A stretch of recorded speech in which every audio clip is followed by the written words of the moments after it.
اعوذ باللہ من الشیطان الرجیم بسم اللہ الرحمن الرحیم ما کان لبشر ان یؤتیہ اللہ الکتاب والحکم والنبوة ثم یقول للناس کونوا عبادا لی من دون اللہ ولكن كونوا ربانيين بما كنتم تعلمون الكتاب وبما كنتم تدرسون ما كان لبشر کسی انسان کے لیے یہ جائز نہیں ہے ان یؤتیہ اللہ الکتاب والحکم والنبوة، کسی ایسے انسان سے جسے اللہ تبارک و تعالیٰ نے کتاب، حکمت اور نبوت عطا کی ہو، اس کے شایع نشان ہی نہیں ہے۔ ما کان لبشر، کسی انسان کے شایع نشان نہیں ہے وہ انسان ان یؤتیہ اللہ الکتاب، جس کو اللہ تبارک و تعالیٰ نے کتاب عطا کی ہو، والحکم اور حکمت عطا کی ہو، یعنی قوت فیصلہ عطا کیا ہو، بصیرت عطا کی ہو، والنبوت اور نبوت عطا کی ہو، یعنی جو رسول ہو۔ کسی رسول کے شایع نشان نہیں ہے کہ اللہ کی کتاب، حکمت اور نبوت ملنے کے بعد بھی ثم یقول للناس، پھر وہ لوگوں سے کہے کونوا عبادا لی من دون اللہ، اللہ کو چھوڑ کر میرے بندے بن جاؤ۔ یہ ہو ہی نہیں سکتا کسی نبی سے۔ لیکن وہ یہ کہے گا کونوا ربانیین، تم ربانی بن جاؤ، اللہ والے بن جاؤ، اللہ کی اطاعت کرنے والے اور بجا لانے والے بن جاؤ۔ بما کنتم تعلمون الکتاب، بسبب اس کے کہ تم دوسروں کو کتاب اللہ کی تعلیم دیتے ہو، وبما کنتم تدرسون، اور بسبب اس کے کہ تم خود کتاب اللہ پڑھتے ہو۔ ولا یأمرکم، اور وہ بندہ تمہیں حکم نہیں دے سکتا اس بات کا کہ ان تتخذوا الملائکۃ والنبیین اربابا، کہ تم ملائکہ اور انبیاء کو رب بناؤ۔ ایأمرکم بالکفر، کیا وہ تمہیں حکم دے گا کفر کا، بعد اذ انتم مسلمون، تمہارے مسلمان ہو جانے کے بعد اس کے کہ تم مسلمان ہو، اس کے بعد وہ تمہیں کفر کا حکم دیں گے۔ نجران کے وفد نے نبی اکرم صلی اللہ علیہ وسلم کے سامنے یہ اشکال بھی رکھا اور یہ سوال بھی رکھا کہ اے محمد صلی اللہ علیہ وسلم، تم گویا کہ یہ چاہتے ہو کہ ہم تمہاری ویسی ہی عبادت کریں جیسے ہم عیسیٰ علیہ السلام کی کرتے ہیں، جیسے ہم عیسیٰ کو الہ اور معبود مانتے ہیں، ایسا ہی ہم تمہیں الہ اور معبود مان لیں۔ یہ انہوں نے ایک اشکال اور ایک اعتراض کیا، تو اس کے جواب میں اللہ تبارک و تعالیٰ نے یہ آیات نازل فرمائی اور اس کے اندر ایک اصول اور ایک ضابطہ ذکر کر دیا کہ بھائی کسی نبی کو نہ تو الہ ماننا ہے اور نہ معبود ماننا ہے، نہ اس کو اللہ کے درجے تک پہنچانا ہے۔ خود انبیاء کرام علیہم السلام کی دعوت یہ تھی کہ انہوں نے ہرگز یہ نہیں کہا کبھی بھی اپنی امت سے کہ ہماری عبادت کرو۔ انہوں نے اپنی امت کو یہی دعوت دی کہ اللہ کی عبادت کرو اور اللہ ہی معبود ہے، اور یہی نظریہ ہے قرآن کا، اور یہی نظریہ ہے توحید کا، جو حضرت آدم علیہ السلام سے لے کر نبی اکرم صلی اللہ علیہ وسلم تک چلا آیا ہے کہ عبادت کے لائق اور کامل قدرت والے اور کامل ملکیت والے اور کامل رازق اور یہ خالص اللہ تبارک و تعالیٰ کی ذات ہو، اور کسی بھی صفت میں اللہ تبارک و تعالیٰ کے ساتھ کسی کو شریک نہ ٹھہرایا جائے۔ اللہ ہی دینے والا ہے، اللہ ہی کارساز ہے، اور تمام جہاں کو اللہ ہی چلانے والا ہے، اور بندوں کے بارے میں سارے فیصلے اللہ ہی نے لینے ہیں۔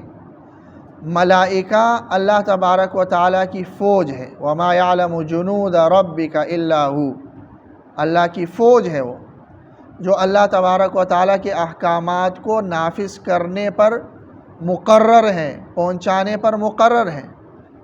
وہ ملائکہ خود رب نہیں ہیں، خود معبود نہیں ہیں کہ تم اسے رب اور معبود بناتے ہو۔ انبیاء تک اللہ تبارک و تعالیٰ کا پیغام پہنچتا ہے، وہی آتی ہے، وہ اللہ کا پیغام ہی آگے لوگوں تک پہنچاتے ہیں، کنوے کرتے ہیں۔ وہ خود معبود نہیں ہیں اور خود الہ نہیں ہے، جیسا کہ عیسائیوں نے عیسیٰ علیہ السلام کو معبود اور الہ کا درجہ دے دیا۔ یہ غلط نظریہ ہے۔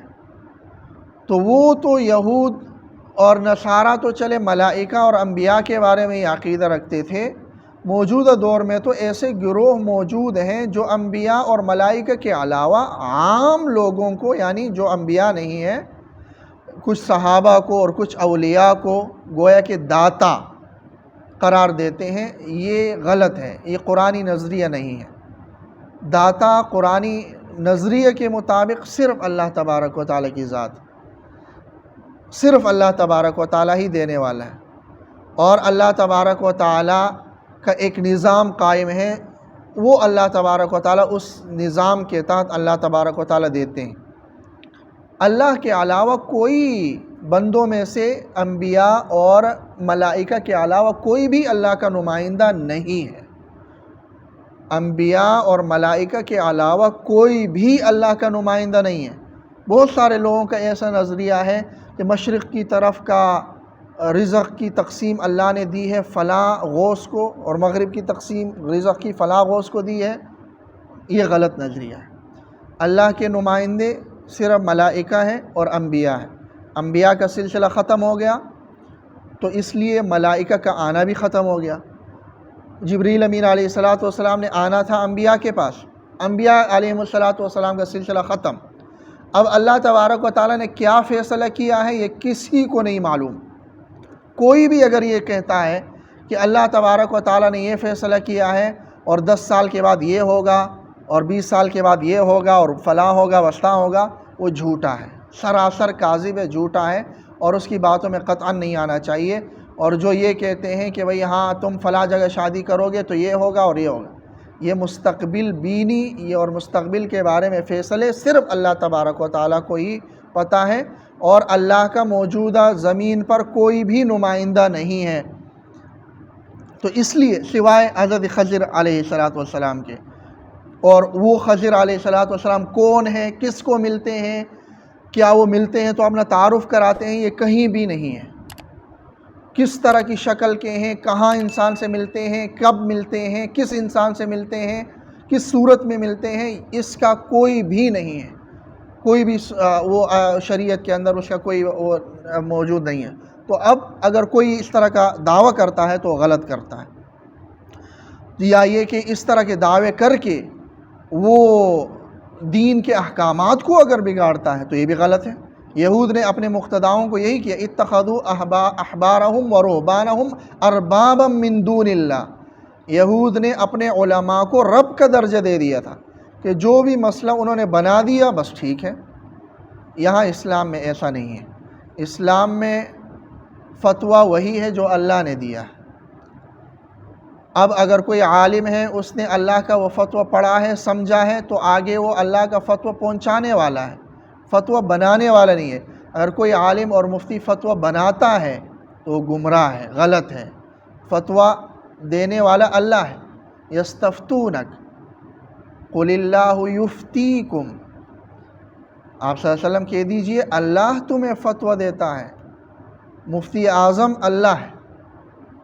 ہاں، جو علماء ہیں، جو مفتیان ہیں، وہ اللہ تبارک و تعالیٰ کے اس فتوے کو سمجھتے ہیں، غور کرتے ہیں، سمجھ کر آگے لوگوں کو پہنچاتے ہیں کہ یہ اللہ تبارک و تعالیٰ کا فتویٰ ہے۔ تو یہ اصل میں ایک پروپیگنڈا ہے کہ مولویوں نے یہ کیا، مولویوں نے یہ کیا، مولویوں نے یہ کیا۔ ہو سکتا ہے معاشرے میں ایسے مولوی بھی ہوں جو دین کو نہ سمجھتے ہوں اور اپنی طرف سے بتاتے ہوں، وہ در حقیقت مولوی ہے نہیں، انہوں نے صرف مولویوں کا حلیہ اپنایا ہوا ہے، تو لوگوں نے انہیں مولوی کا درجہ دے دیا۔ اصل میں عالم اور مولوی وہی ہے جو سمجھتا ہو اور جو خالص اللہ تبارک و تعالیٰ سے ڈر کر اللہ کا مسئلہ آگے پہنچاتا ہو۔ اور یہ کسی بھی ایک خاص گروہ تک محدود نہیں ہے کہ جیسے یہود یا نصارہ میں تھا کہ فلاں گروہ، کوئی بھی آ سکتا ہے اور پڑھ لے۔ کسی کو دروازے، کسی پر پابندی نہیں لگائی ہے مولویوں نے کہ ہاں آپ کے بچے کو تو میں اپنے مدرسے میں داخلہ دوں گا اور آپ کے بچے کو نہیں دوں گا، ایسی کوئی پابندی نہیں ہے، بلکہ وہ تو شرعام دعوت ہے۔